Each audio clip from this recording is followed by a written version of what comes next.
Olá pessoal, tudo bom com vocês? Então a gente está aqui para mais uma aula. Vamos colocar aí um pouquinho mais aí de computação aí em nossas vidas, né? Novamente continuando aí a aproveitar esse período de quarentena aí para a gente poder discutir algumas questões a mais sobre computação, até de certa forma um pouco mais técnicas ou até um pouco mais filosóficas. E hoje a gente vai tratar de uma questão muito mais filosófica e humana e conceitual do que prática diretamente assim em nossas vidas, né? Atualmente, quando a gente fala em inteligência artificial, a gente já imagina filmes e séries de TV e Star Wars e Eu, Robô, né? Aquele filme do Will Smith, que é muito bom, por sinal, recomendo. Mas a gente não consegue muito bem compreender hoje, atualmente, no ano de 2020, eu não estou falando do século 24,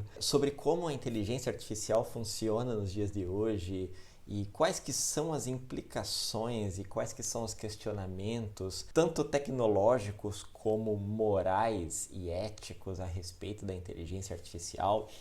Então vamos continuar aí, vamos falar um pouquinho então aí sobre inteligência artificial. Antes da gente começar, é muito importante a gente saber que quando a gente diz inteligência artificial, a gente pode estar falando de dois ramos distintos, né? Um ramo muito mais prático, que é a respeito da reprodução da inteligência humana através de máquinas, através de software. Então, quando a gente fala de inteligência artificial, a gente pode estar falando do desenvolvimento de uma máquina ou desenvolvimento de um software capaz de reproduzir a inteligência humana. E a gente tem também o outro ramo da inteligência artificial, que é o ramo de estudo, é o ramo acadêmico, que diz: é possível a criação de uma inteligência artificial? Ou o que é uma inteligência artificial? Ou a partir de que ponto uma máquina passa a ser considerada inteligente? Como a gente viu nas aulas anteriores, principalmente na aula que falamos sobre criação de aplicativos, a gente viu que um programa de computador, um software de computador, um computador, ele obedece instruções que você insere ali por meios de códigos. Então, se você cria e diz ao computador para fazer tal ação, o computador vai fazer e executar tal ação. Se você diz para o computador fazer tal coisa, ele vai fazer tal coisa. O computador, ele não executa, ele não faz aquilo que você não diz para ele fazer.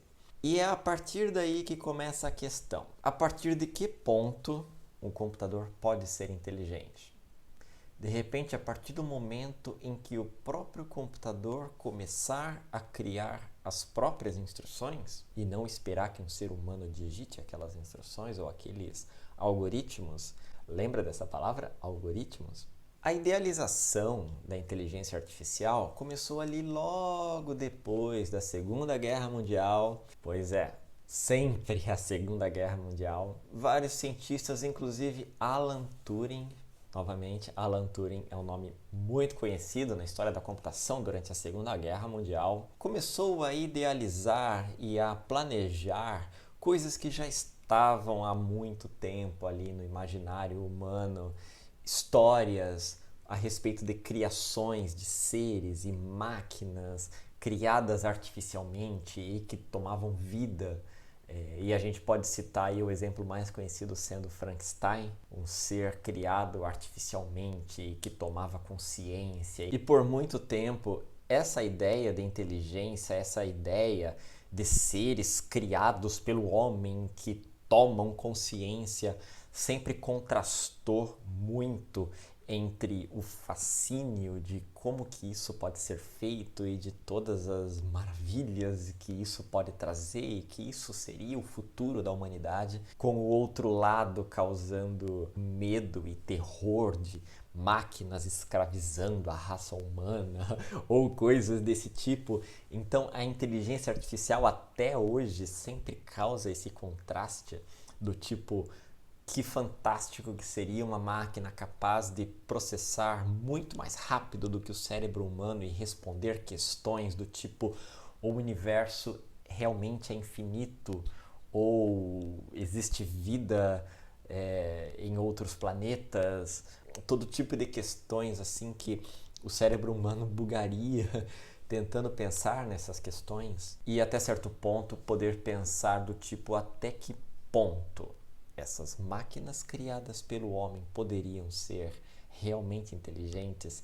E temos por aí diversos filmes e séries de ficção científica tratando justamente disso, de criações humanas que no final das contas se tornaram inteligentes demais. Battlestar Galactica, que é uma série e um filme de ficção científica onde os humanos criaram robôs e esses robôs se tornaram inteligentes e autoconscientes e se voltaram contra a raça humana. A princípio, o estudo da inteligência artificial ela gera muito mais questões filosóficas do que realmente tecnológicas. Por exemplo, o que é inteligência? O que define inteligência? É a capacidade de aprender? É a capacidade de você usar o que aprendeu e pensar em soluções? Uma máquina pode ser projetada para poder absorver coisas em voltas e coletar informações e tratar aquelas informações. Mas isso seria inteligência? Ou é simplesmente a máquina reproduzindo aquilo que a gente pediu para ela fazer? Coletar informações e nos dar a resposta. Então, uma calculadora poderia ser considerada uma inteligência? Eu pego a minha calculadora e eu faço um cálculo ali, sei lá, eu calculo uma integral ali, 4dx, não sei o que, e a máquina vai me trazer aquele resultado. Mas isso não seria necessariamente uma inteligência. A calculadora está fazendo o que ela foi programada para fazer. Então, inteligência não seria somente pegar as informações do ambiente à tua volta e dar a nós um resultado. E isso nos dá uma segunda questão. Nós, seres humanos, somos dotados de algo chamado consciência.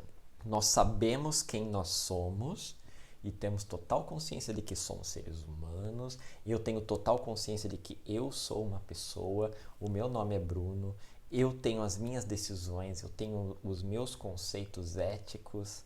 E o que é consciência? O que é que rola no nosso cérebro para que nós temos consciência de nós mesmos? E novamente gera uma outra questão. Isso é reproduzível por uma máquina? Eu posso criar uma máquina com consciência de si própria e ter consciência de outras pessoas, tanto diferentes como similares a ela? E novamente, isso sendo não algo programado, algo que eu digitei ali do tipo computador, se comporte dessa forma, mas não de criar algo que a própria máquina consegue programar em si mesma. Poderia se conceituar a inteligência artificial unindo essas duas coisas, tratando, por exemplo, uma inteligência poderia ser uma máquina que tenha interação com o meio, interação com o ambiente, observar, conversar, se comunicar, perceber o meio em volta. Você como pessoa, você olha para as coisas em volta, você percebe as coisas acontecendo. Isso seria inteligência. Outro conceito, uma adaptação. Nós, seres humanos, somos seres extremamente adaptáveis ao meio, ao contrário de animais e plantas em que não são lá muito adaptáveis, né? Se você pegar uma planta e levar para algum lugar, a planta morre. Mesma coisa animais, se você pegar animais e mover de um meio para o outro, aqueles animais eles morrem, eles não têm tanta capacidade de adaptação. Portanto, a adaptação seria um sinônimo de inteligência, de racionalidade, e uma máquina capaz de se adaptar ao ambiente aonde está inserido, novamente seria um sinônimo de inteligência artificial. E lógico, ao tratar de inteligência artificial, a nossa cabeça vai embora, a nossa cabeça começa a viajar, a gente já começa a imaginar robôs, a gente já começa a imaginar colonização de Marte. Mas é interessante a gente começar a tratar alguns certos mitos a respeito da inteligência artificial, sendo o primeiro deles como se a inteligência artificial fosse reproduzir o cérebro humano. A gente quer criar uma inteligência artificial que pense e haja como nós, né? E não necessariamente tentar reproduzir o cérebro humano através de uma máquina, até porque nós não sabemos como o nosso cérebro funciona. Como que o nosso cérebro é capaz de criar, como o nosso cérebro é capaz de destruir e processar ideias, que é o que a gente chama de criatividade. Como o nosso cérebro cria manifestações artísticas, expressões de emoção, como que as emoções funcionam, a gente sabe mais ou menos como que as emoções funcionam pela neuroquímica, a quantidade de serotonina e aquelas substâncias todas ali, mas como que o cérebro funciona com isso, como que funciona a criatividade humana, como que a gente é capaz de pegar tudo aquilo que nós aprendemos e conhecemos e criar coisas completamente novas. Isso daí são algumas coisas que nós ainda não sabemos, nós ainda não temos resposta. Como que a gente é capaz de criar uma máquina capaz de reproduzir o cérebro humano se nós nem sabemos como funciona o cérebro humano? Então, um dos mitos sobre inteligência artificial é achar que a inteligência artificial está aqui para poder reproduzir o cérebro humano, a inteligência humana. Não, porque a gente ainda não sabe como o cérebro humano funciona 100%. Outro ponto é achar que a inteligência artificial vai acabar com vagas de emprego das pessoas. Talvez sim, talvez não. No entanto, a inteligência artificial, principalmente nos próximos 50 anos, ainda vai ser incapaz de reproduzir alguns conceitos humanos, como a criatividade, como a opinião, como a empatia, como o sentimento, como observar linguagens corporais. Por exemplo, eu vou numa entrevista de emprego. Às vezes o meu currículo não é o melhor de todos. Porém, na hora de eu conversar com aquela pessoa, eu vejo que aquela pessoa ela sabe se comunicar, a pessoa sabe falar e às vezes eu dou os pontos a mais para ela e a pessoa passa na entrevista, não necessariamente por causa do currículo, porque ela é formada em Harvard, mas é porque ela como pessoa, e novamente isso é um conceito difícil de definir, a gente só sente da pessoa. A pessoa ali na nossa frente, ela tem aquele algo a mais assim, que do tipo, nossa, eu acho que essa é a pessoa certa. Ela não tem o currículo perfeito, mas eu sinto que ela é a pessoa. Uma inteligência artificial conseguiria avaliar isso? Uma inteligência artificial conseguiria olhar um currículo e ver, opa, essa faculdade é melhor do que essa. Esse trabalho é melhor do que esse, então você começa a dar mais pontos para um do que para outro. Porém, uma inteligência artificial conseguiria olhar para uma pessoa e ter essa empatia, ter essa conexão do tipo, nossa, eu gostei dessa pessoa, ela tem jeito, ela fala de um jeito legal. Isso daí são coisas que um computador não conseguiria reproduzir. Então a gente pode dizer assim que recursos humanos, por exemplo, é um tipo de área que dificilmente seria substituído por uma inteligência artificial. Psicólogos dificilmente seriam substituídos por uma inteligência artificial, porque exigem contato humano e esse contato humano dificilmente pode ser substituído por uma máquina. Que por sinal a gente está sentindo isso daqui agora, né? Olha só isso, estou falando com o meu celular, gente, e certamente vocês estão olhando para uma tela de computador. Não tem como a gente trocar uma aula presencial ali, sabe? A gente falando e se comunicando por isso, sabe? Eu falando com uma câmera. Então, existem algumas coisas que não tem como ser substituídas. Outra coisa é achar que a inteligência artificial vai mudar e revolucionar o mundo de uma hora para outra. Talvez algumas coisas como na indústria, por exemplo, robôs e computadores e máquinas não sofrem cansaço, não sofrem acidentes de trabalho, não entram em greve. Então, talvez o primeiro ponto a ser beneficiado seja a indústria e, consequentemente, os primeiros postos de trabalho a serem substituídos vai ser a indústria. Até 40 anos atrás você tinha pessoas apertando parafusos nas montagens de carros e hoje você tem robôs que fazem isso muito mais rápido, muito mais precisos, sem falhas, sem problemas e sem ninguém entrar em greve. Para a gente não pegar o conceito de inteligência artificial e colocar ali tudo no mesmo balde, a gente pode dividir inteligências artificiais em duas partes. Primeiro, inteligência artificial forte e inteligência artificial fraca. Óbvio. A inteligência artificial forte é a que a gente costuma ver por aí nos filmes e séries de ficção científica. A inteligência artificial forte, ela é capaz de racionalizar, ela é capaz de tomar autoconsciência, ela é também a mais difícil de ser desenvolvida e certamente esse tipo de inteligência é a que mais leva a implicações éticas e morais a respeito da humanidade. A inteligência artificial forte ela é a mais almejada pela humanidade, pois a inteligência artificial forte ela é capaz de responder questões e processar questões e lidar com informações que ela não foi planejada inicialmente. Novamente, lembra da nossa aula sobre programação de aplicativos? Um computador executa os comandos que eu dei as instruções para eles. Mas uma inteligência artificial forte ela é capaz de lidar com informações para a qual a máquina não foi projetada inicialmente. Ela é capaz de configurar a si mesma, ou seja, reproduzir conceitos como a racionalidade. A racionalidade humana nos permite lidar com questões que nós nunca na vida lidamos. Nós apenas olhamos as coisas e nós pensamos em maneiras de lidar com aquelas situações que nós nunca imaginamos que um dia na vida poderemos lidar. Um computador apenas executa aquelas instruções que nós damos a eles. Então, uma inteligência artificial forte é um computador capaz de executar informações e instruções que nós nunca imaginaríamos programar. A inteligência artificial forte, ela é a que mais exercita o imaginário humano.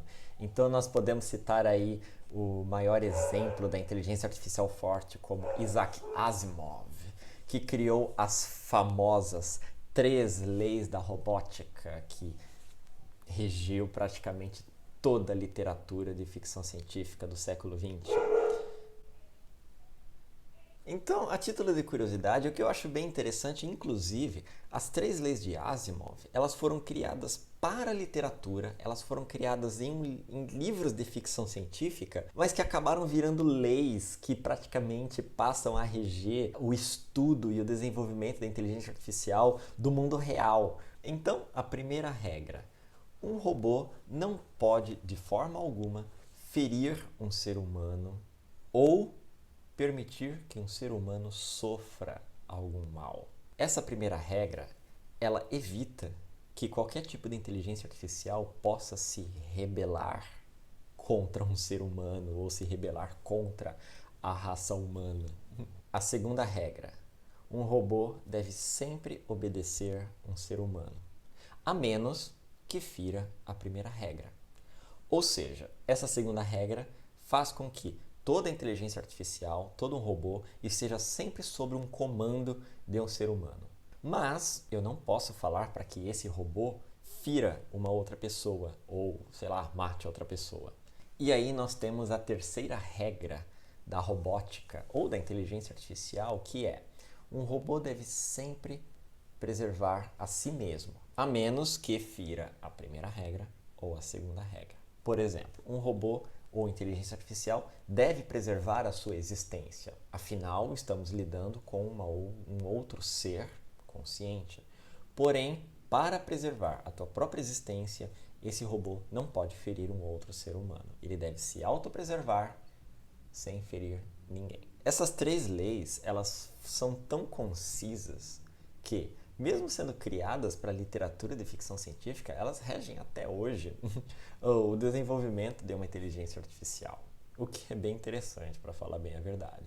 Então, apesar de nós não estarmos naquele ambiente futurista de carros voadores e robôs que fazem a limpeza doméstica para a gente, nós temos sim inteligências artificiais rolando pelo mundo e funcionando. Inclusive, você pode testar isso com o teu próprio celular. Quem tem assistente de voz ali, que você chega e pergunta qual a previsão do tempo de hoje, você está lidando com uma inteligência artificial. Você está lidando com um computador capaz de responder questões e, o mais legal, capaz de aprender a responder novas questões à medida que as pessoas vão utilizando aquela máquina.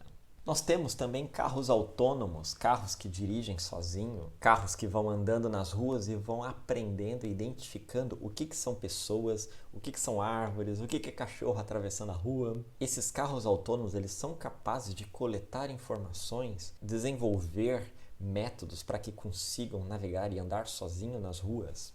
Novamente, você tem inclusive inteligências artificiais controlando aviões. Em tempos de muita chuva, muita neblina, um avião é capaz de pousar sozinho na pista. Então, se está chovendo ou com neblina muito forte, você nem sabe se é o piloto que está realmente pousando o avião ali ou se é o computador que está pousando o avião sozinho. Inteligências artificiais também são usadas para pesquisa, para cálculos matemáticos.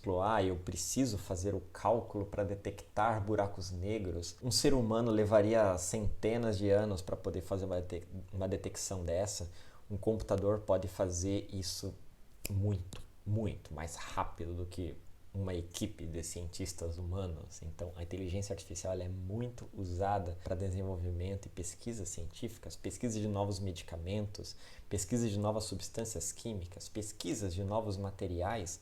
Uma inteligência artificial é capaz de simular testes de materiais e testes sem que eu tenha que necessariamente criar fisicamente aqueles testes. E para finalizar, a gente pode começar a citar aí algumas vantagens e desvantagens, das inteligências artificiais. Uma das maiores vantagens que a gente pode citar é a respeito da redução de erros humanos. Um dos casos mais exemplares a respeito da redução de erros e redução de falhas humanas, a gente pode citar as viagens aéreas. A maior parte de acidentes aéreos que aconteceram, de quedas de aviões, não foram causados por máquinas, não foram causados por falhas de computador, ou falhas de navegação, ou falhas de radar, ou falhas de motores. Foram causados por falhas humanas, porque na hora, no momento de tensão, um piloto não soube fazer as coisas da maneira certa, porque na hora não soube lidar com a situação da maneira certa, porque não teve os controles certos, porque na hora de controlar virou muito. Todos esses acidentes são evitáveis por meio de computadores, por meio de inteligência artificial. Como eu falei, durante chuvas e ventos e neblinas, um computador é capaz de pousar um avião sozinho. Imagina um ser humano num vento forte, tentando manualmente ali, tentando pousar. A chance de acidente é muito grande. Então, deixa na mão do computador que ele sabe o que faz. E lógico, outras vantagens que a gente pode citar é seu uso no dia a dia, sabe? Seu uso nos aparelhos celulares, seu uso no computador, sabe? Coisas pequenas do dia a dia que ajudam a melhorar a nossa qualidade de vida, que podem ser aplicadas no dia a dia ali, que podem envolver ali a inteligência artificial. E lógico, produção. Robôs e inteligências artificiais, elas não reclamam e não entram em greve e nem fazem protestos no meio da rua. Então, uma das vantagens a gente pode citar justamente a falta de interrupções e pausas e problemas que pessoas e seres humanos podem causar, principalmente na indústria. E lógico, uma das maiores desvantagens das inteligências artificiais é, primeiro, seu alto custo. Desenvolver um ser desse é extremamente caro, não é barato, envolve muita pesquisa, não só da área de computação, mas da área de medicina, da área de neurociência, a parte de tentar compreender o que é a consciência humana e o que é a inteligência humana. Tudo isso ainda é um enorme desafio. E lógico, nós ainda somos incapazes de reproduzir a criatividade humana, a expressão artística, aquele toque humano nas coisas. Isso ainda somos totalmente incapazes de se reproduzir. Aquilo que eu mencionei de numa entrevista de emprego, a pessoa às vezes não tem um currículo tão bom, mas a pessoa tem aquele a mais ali que faz tipo, o trabalho é seu porque eu gostei de você. Isso uma máquina ainda é incapaz de reproduzir. E pelo andar da carruagem parece que ainda será incapaz de reproduzir por um bom e longo tempo.